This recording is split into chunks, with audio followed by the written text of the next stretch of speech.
Hey everyone, today I'm going to show you how to change miles to kilometers in Waze. Without any further ado, let's get started.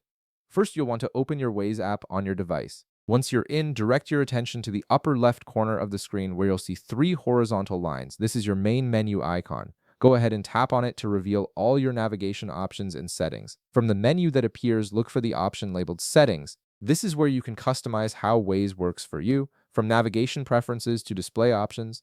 Tap on Settings to proceed to the next screen. Once you're in the Settings menu, you'll see several categories listed. Look for the option that says General and tap on it. The General Settings section contains all your basic preferences that affect how Waze displays information and operates during your drives. Now, within the General Settings, scroll through the options until you find Distance Units. This is the specific setting that controls how distances are displayed throughout the app, whether on your navigation screen in directions or when showing distances to upcoming turns.